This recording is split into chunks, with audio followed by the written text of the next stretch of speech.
예수님께서는 제자들에게 사람들이 나를 누구라 하느냐, 당신의 정체성에 대해서 사람들이 도대체 어떻게 알고 있는지 질문을 하신 것이죠. 그들의 대답이 이런저런 대답이 나오니까 예수님께서는 그러면 너희는 나를 누구라 하느냐? 너희는 어떤 너희입니까? 아직 3년 다 차질 않았겠지만 지난 1, 2년간 함께 다니고 내가 하는 모든 것을 보고 내 말을 들었던 너희는 나를 어떤 자로, 나의 정체성을 어떻게 알고 있느냐, 이런 질문을 하신 것이죠. 네. 예수님이 누구신지를 제대로 알아야 믿음의 출발을 하는 거죠. 근데 예수님이 누군지를 모르면 아무리 종교 생활을 열심히 한다 할지라도 주님과는 아무 상관이 없는 그런 삶을 살 수밖에 없다는 사실을 생각하게 됩니다. 자, 이런 질문을 받은 제자들 중에 아마도 제자들을 대표해서 베드로가 답을 한 것 같습니다. 주는 그리스도이십니다. 마태복음에서는 주는 그리스도시요 살아계신 하나님의 아들이십니다 그랬지만 여기 마가복음에서는 그리스도이십니다, 이렇게 간단하게 기록되어 있습니다. 자, 이 말씀을 들은 예수님께서 베드로를 칭찬하시고, 우리가 여기엔 기록되어 있지 않지만 마태복음은 굉장히 상도 주시고 그렇게 하셨던 것을 우리가 보게 됩니다.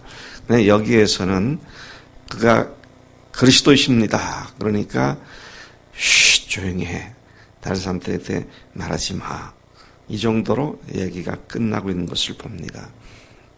그것은 다른 사건이 아니고 같은 사건이지만 마가복음의 특징은 예수님이 하신 일에 대해서 아주 간결하게 기록하고 있기 때문에 여러 가지를 생략한 것으로 보여집니다.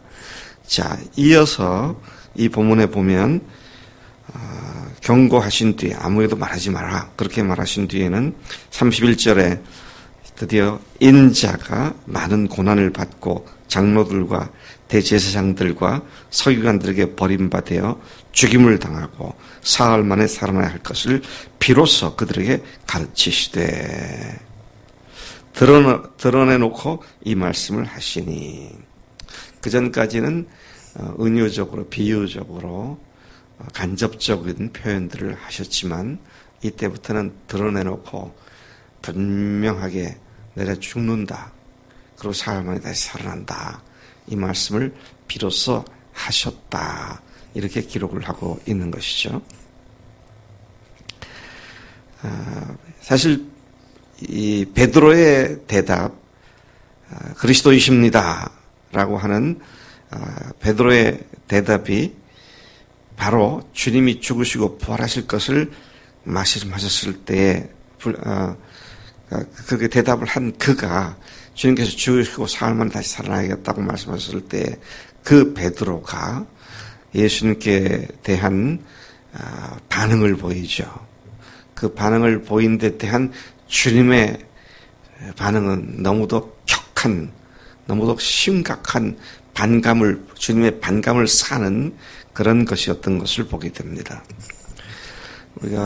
제가 여러 차례 이 말씀을 할 때마다 늘 말씀을 드렸습니다만은 영어 성경으로 보면 참 굉장히 강한 말입니다. 우리말 여기에서는 베드로가 예수를 붙들고 항변하며 그렇게 말씀을 기록하고 있고요. 꾸짖었다는 말은 예수님이 베드로를 꾸짖으셨다, 그 다음 절이 그렇게 말을 하죠. 근데 영어 성경, 모든 성경, NASB, King James Version, NIV 등과 같은 번역들은 동일하게 뭐라고 번역하고 있습니까? 베드로가 예수님을 붙잡고 옆으로 가서 그분을 꾸짖기 시작했다, 그렇게 이야기를 합니다.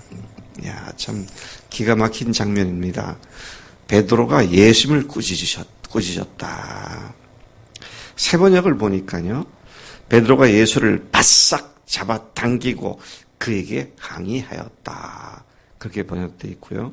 공동 번역에는 보니까 베드로는 예수를 붙들고 그래서는 안 된다고 펄쩍 뛰었다. 어쨌든 예수님이 죽고 부활하신다는 이 예고의 말씀이 제자들에게는 도저히 들을 수 없는, 도저히 가만히 듣고 있을 수 없는 그런 이야기로 받아들여졌다는 것을 잘 알고 있습니다. 사실 뒤집어 놓고 생각하면 베드로가 이렇게 반응을 하는 것이 제자다운, 예수님을 스승으로 모신 제자다운 행동이 아니겠습니까? 선생님이 그냥 자연사도 아니고요. 종교 지도자들한테 고난을 받고 죽임을 당한다. 지금 그 종교 지도자들과 로마 군인들과 이런 기득권 세력들을 뒤집어 엎고 그리스도의 왕국을 건설할 것을 믿고 쫓아다녔는데 그분이 오히려 그들한테 죽임을 당한다는 얘기를 들었을 때 그런가 보다. 그러면 제자도 아니지, 그건. 그건 뭐 상상도 못할 싸가지 없는 것들이 되죠. 베드로가 이런 반응을 보인 건 어떻게 보면 굉장히 자연스럽고 당연한 반응이었다. 그런 사실을 우리 생각해 보게 됩니다. 오히려 그의 행동은 인간적으로 보면 예수님께로부터 크게 칭찬받을 만한 그런 일이라고 생각될 수도 있습니다.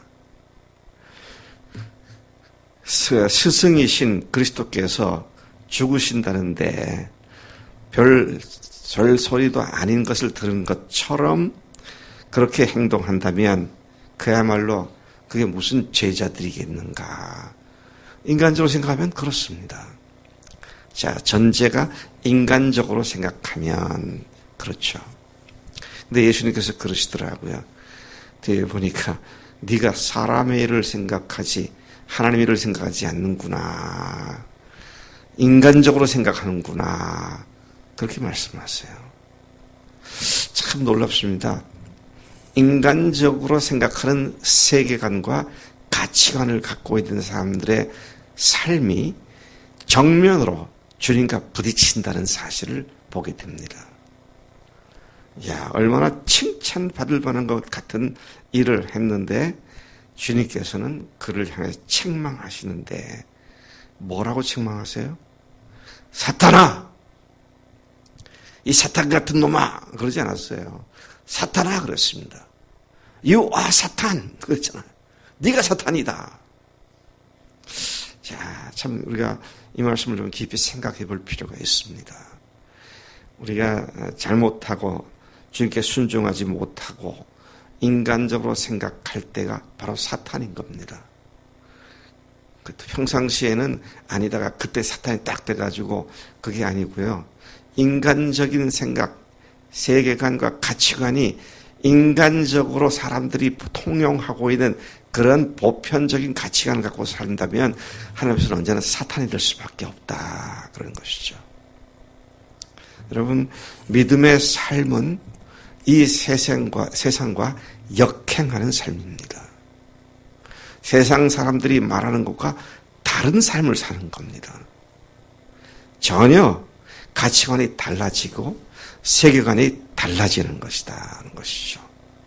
세상 사람들이 일반적으로 얘기하는 것을 기준으로 삼아서 그들의 눈치를 살피고 그들이 하는 대로 따라하는 것이 그리스도의 삶이 아니다 하는 것이죠. 이 세상 신은 마귀입니다. 이 세상 신은 사탄입니다. 그가 사람들의 주인이 돼가지고요. 사람들을 자기 새끼들로 만들어가지고 그들이 보편적으로 사는 원리들을 살게 만들어 놓은 곳이 있는데 주님께서는 바로 그 가치관 갖고는 네가 사탄일 수밖에 없다. 그렇게 말씀을 하시는 것입니다. 참 이 세계관이라고 하는 것이 가치관이라는 것이 얼마나 중요한가 사실 우리가 생각해 볼 수 있습니다. 우리나라가 지금 나라 전체가 좌우 이념으로 크게 나뉘어져 있잖아요. 똑같은 상황을 보고도 좌측의 사람들이 보는 견해하고 우측에서 보는 사람들의 견해하고 전혀 정반대입니다. 응? 전혀 달라요. 왜 그랬을까요? 가치관이 다르기 때문입니다. 세계관이 다르기 때문이에요. 예, 좌측의 이념이 뭡니까? 이 세상을 지상낙원을 만들자는 겁니다. 예, 평등하게 잘 살자는 거예요. 그 극치가 공산주의고요. 그 공산주의가 어떻습니까? 모두가 잘 살아요? 아닙니다. 그건 지상낙원이라고 하는 건 불가능한 거예요. 있을 수 없는 겁니다. 자, 그런 측면에서 우리가 좀 깊이 생각해야 할 것은 내가 지금 무엇을 보고 판단하는 가치관이 세상적인 것인가 아니면 주님의 눈으로 보고 있는가. 조금 전에 우리가 찬송을 불렀습니다. 예수 우리 주시여.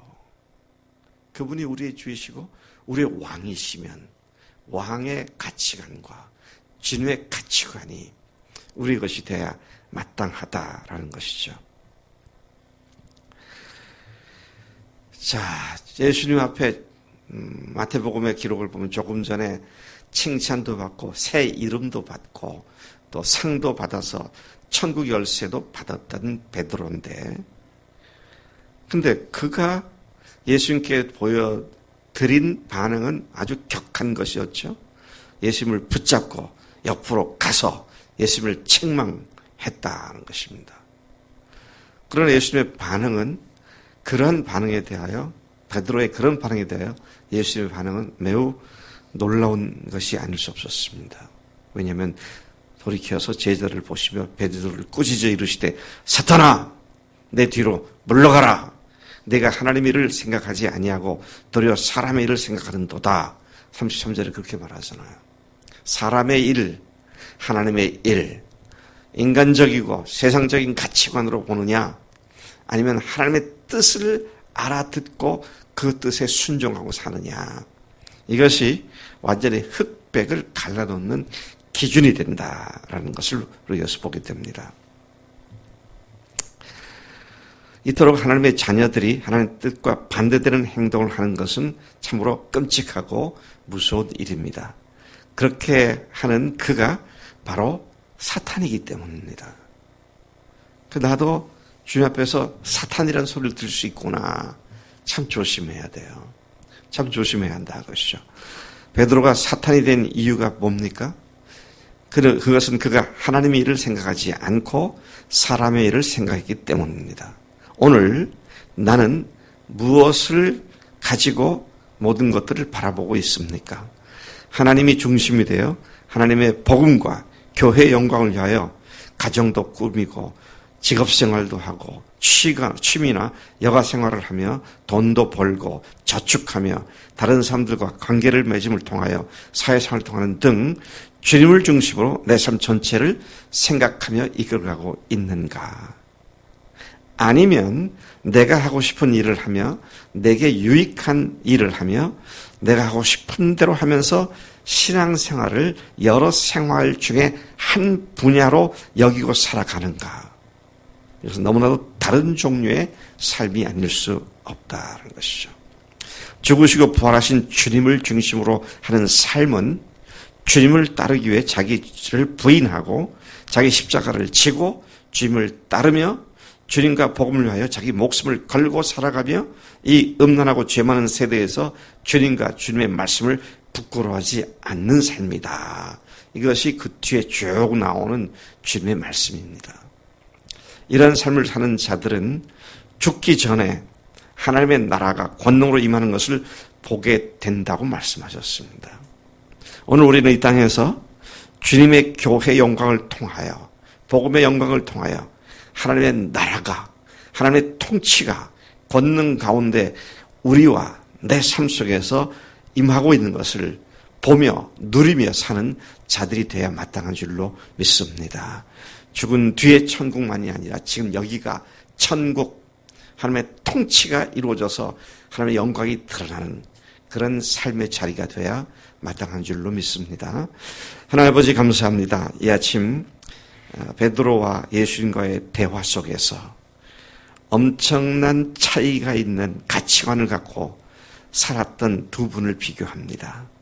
주님의 가치관과 세계관을 베드로가 배워야 했던 것처럼 이제 예수님을 주님으로, 부활하신 예수님을 하나님으로 믿은 우리가 더 이상 세상 가치관을 가지고 우리에게 당하는 일들을 바라보는 그런 잘못을 범치 않게 주님으로 충만케 하시고 주님이 삶의 동기와 목적과 이유와 근거가 되도록 우리를 붙잡아 주신 줄로 믿습니다. 그 일에 신실한 자들이 되도록 역사해 주셨고 한순간도 사탄으로 전락하는 주님 앞에서 잘못을 범치 않도록 우리의 삶을 하나님의 자녀다운 삶을 살 수 있도록 인도해 주실 줄로 믿습니다. 감사하고 예수님의 이름으로 기도를 쌉나이다. 아멘. 아멘.